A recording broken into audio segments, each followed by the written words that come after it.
Question 6. Find the area of quadrilateral whose vertices are A -3 1, B -2 -2, C 3 -1 and D 1 4. इथे आपल्याला काय काढायचं आहे, एरिया ऑफ क्वाड्रिलॅटरल काढायचं आहे, म्हणजे चौकोनाचे क्षेत्रफळ काढायचे. त्याच्यासाठी आपल्याला बिंदूंचे निर्देशक दिलेले आहेत, एक्स निर्देशक, वाय निर्देशक, एक्स कोऑर्डिनेट, वाय कोऑर्डिनेट हे प्रत्येक पॉइंटचे दिलेले आहे. त्यावरून आपल्याला त्या चौकोनाचा, त्या क्वाड्रिलॅटरलचा एरिया काढायचा आहे.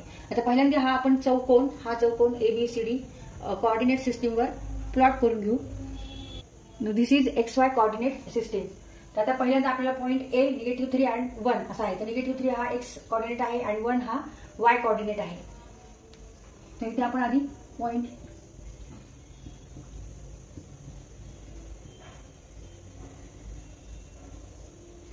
वन 2 3 4 5 6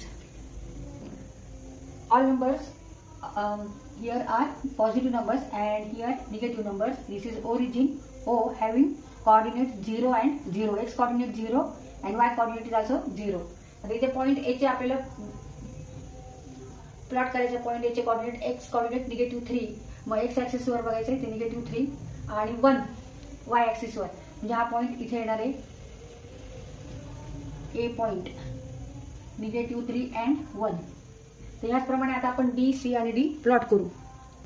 आता इथे आपण B हा पॉइंट प्लॉट केला. आता C करू 3 and -1, x ऍक्सिस वर 3 and y ऍक्सिस वर -1, म्हणजे इथे हा पॉइंट आहे C पॉइंट 3 and -1. आता D हा पॉइंट आपल्याला प्लॉट करायचा 1 and 4, x ऍक्सिस वर 1 and y कोऑर्डिनेट 4, म्हणजे इथे हा पॉइंट येणार आहे D 1 4 A B C D. आता हे पॉइंट जॉईन करून घ्यायचे, जोडून घ्यायचे आपल्याला A B B C C D and A D. तर असा हा क्वाड्रिलॅटरल आहे, असा हा चौकोन आहे. ह्या चौकोनाचे आपल्याला क्षेत्रफळ काढायचे. क्षेत्रफळ म्हणजेच एरिया काढायचा आहे. इथे परत आपण कोणता फॉर्म्युला वापरणार आहोत, हाफ आणि determinant x1 x2 x3 y1 y2 y3 1 1 1. Area of ट्रायंगलचा फॉर्म्युला जो आहे तो आपल्याला इथे वापरायचा आहे. पण हा तर क्वाड्रिलॅटरल आहे, मग इथे 2 ट्रायंगल तयार करून 2 ट्रायंगलसाठी हा फॉर्म्युला वापरायचा आहे आणि त्यांची ऍडिशन करायची. आता इथे आपण जर हे जॉईन केले तर इथे 2 ट्रायंगल तयार होतात. ट्रायंगल ABC आणि ट्रायंगल ACD असे हे 2 ट्रायंगल तयार झाले.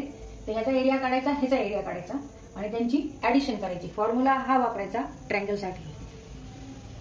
आणि इथे सुद्धा जे आन्सर येईल त्यासमोर आपल्याला काय लिहायचंय, युनिट, स्क्वेअर युनिट्स लिहायचे. इथे सेंटीमीटर मीटर काही नाहीये, त्यामुळे आपण फक्त इथे युनिट लिहायचे आणि इथे स्क्वेअर युनिट्स असं, कारण हे सगळे कोऑर्डिनेट्स आहेत. कोऑर्डिनेट्स मध्ये आपल्याला क्वेश्चन आहे, त्यामुळे आपल्याला इथे युनिट माहित नाही म्हणून स्क्वेअर युनिट्स लिहायचे. आता आपण प्रत्येक ट्रायंगल साठी हा फॉर्म्युला वापरून व्हॅल्यू काढू, एरिया काढू ट्रायंगलचा आणि त्यांची ऍडिशन करू. Area of quadrilateral equal to area of triangle ABC plus area of triangle ACD.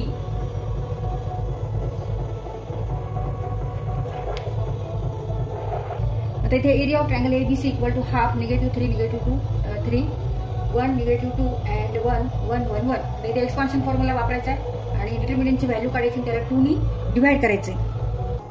Area of triangle ABC equal to 8 square units. आता त्यानंतर आपण एरिया ऑफ ट्रायंगल ACD काढू. Area of triangle ACD. आता इथे x1 y1 -3 1 आहे, x2 y2 इथे 3 आणि -1 घेतलाय, आपण C चा घेतलाय. ACD ट्रायंगल असल्यामुळे A चे कोऑर्डिनेट्स, नंतर C चे कोऑर्डिनेट्स आणि D चे कोऑर्डिनेट्स येतात. आणि ह्या फॉर्म्युल्यामध्ये आपण ठेवून आता हा डिटर्मिनंट सॉल्व्ह करायचा आहे. Half in bracket -3 into -1 into 1 1 minus 4 into 1 4 minus 1 3 into 1 3 minus 1 into 1 1 plus 1 3 into 4 12 minus 1 into -1 minus 1 negative become positive. हे आपण सॉल्व्ह करून घेऊ. इथे -1 होता, -1 minus -1 minus 5 into 3 15 negative become positive. 15 minus 2 13 13 plus 13 26 divided by 2 means 13 square units. The triangle ACD चा area आहे 13 square units आणि area of triangle ABC चा एरिया आहे 8 square units. 8 plus 30 is 21 square units. Area of quadrilateral is 21 square units. Area of quadrilateral ABCD equal to 8 square units plus 13 square units means 21 square units. Answer 21 square units.